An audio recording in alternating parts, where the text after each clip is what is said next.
Hey there, we're Kirsten and Jared. A few years ago, we bought this 220-year-old stone house and small farm in eastern Pennsylvania.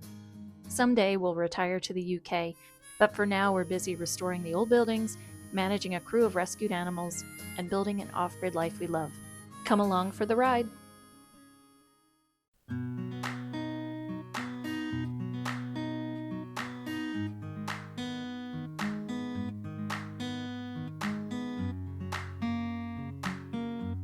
Good morning! It's the middle of September and I wanted to show you what it's like to be a chicken tender each season of the year. So this is my fall chicken tending video. We still have some daylight early in the morning when I come down to do my barn chores. And they are molting, so you'll get to see that as well. But this is like, a day in the life. If you want to keep chickens, this is what is involved.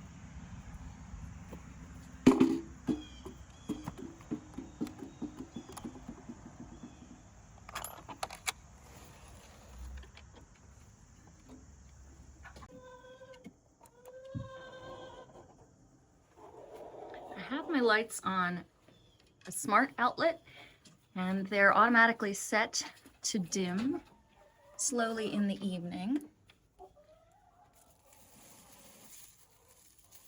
First thing I do is get a pair of disposable gloves out of a little cabinet that someone was giving away off of Facebook Marketplace.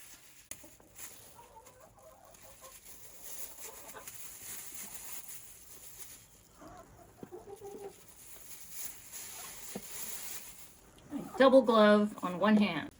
So as you can see, there's a lot of poop. When they roost at night, they are digesting all that food they packed into their crop, and it falls right on the ground beneath them. So every morning with a glove and my bucket, I pick up all the poop. Chickens are very sensitive to ammonia gases. Their lungs are very sensitive. So it means less ammonia in their coop. It means less poop on the eggs themselves, because if they walk in the poop and then they get in their nest box and start laying an egg, there's going to be a lot of poop on the shells of the eggs. And it means a more sanitary environment. So they are happier, and happy chickens lay more eggs.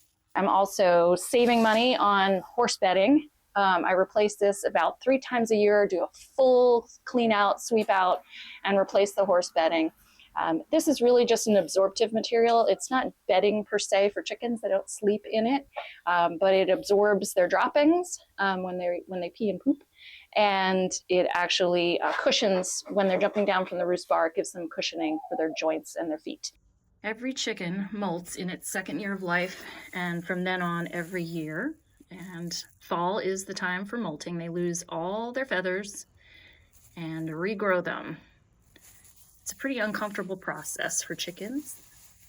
I do pick up all the feathers because it helps me know who's molting and how far along in the process, if I kind of keep track, because they're all different colored chickens and different feathers, so I know who's molting at what time. And the reason I do that is because right before they molt, chickens will often act like they're about to die.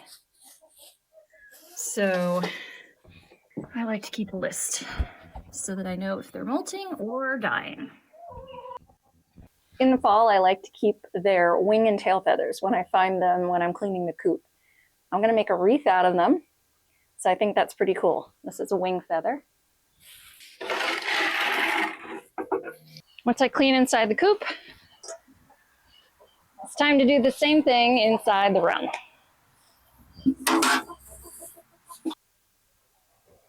Another cool feather.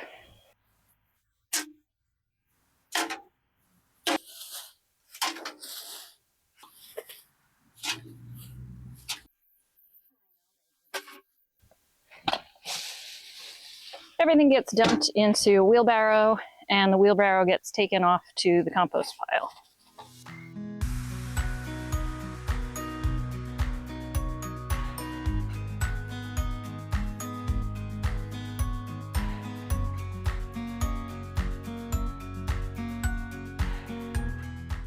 Now I just have to check on the food and water, make sure they have enough food and water, and top up their oyster shell calcium dispensers. Plenty of calcium in there.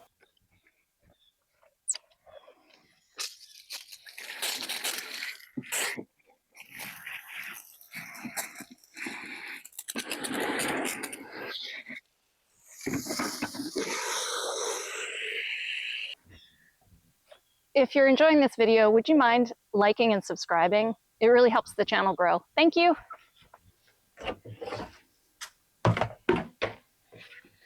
All their feed is in a very durable plastic tub, and that keeps any rodents out, although we really don't have a rodent problem, which is fortunate. But it also keeps it fresh and from getting moldy.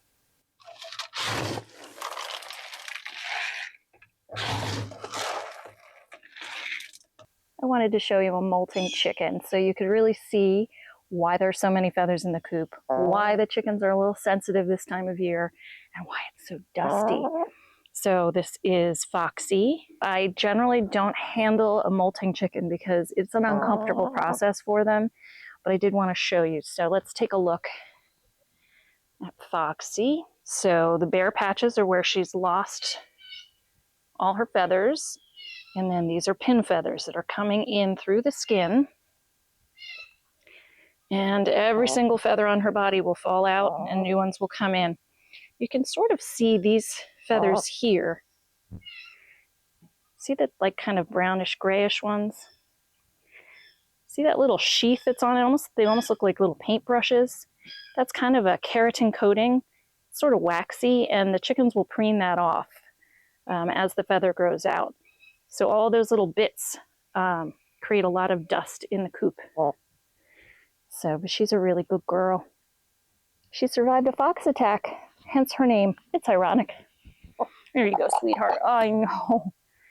Oh my goodness.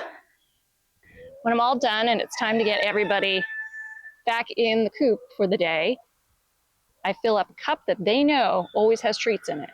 And watch what happens. There you go. Come on, kids. This is just mealworms and birdseed. They love it. It's a great healthy treat. And the extra protein in the fall when they're molting from the mealworms is actually a great idea for them.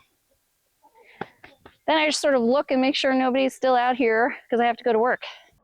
These chickens stay in their coop and run when I'm not here to supervise them. We have a lot of foxes, hawks, raccoons, eagles, skunks, a lot of predators, and all of them want to eat chicken. So they stay in here. They love their coop. It's nice and spacious. And then when I'm available for an hour or two, I let them out and supervise free range time, and they get to enjoy some scratching in the grass and being chickens.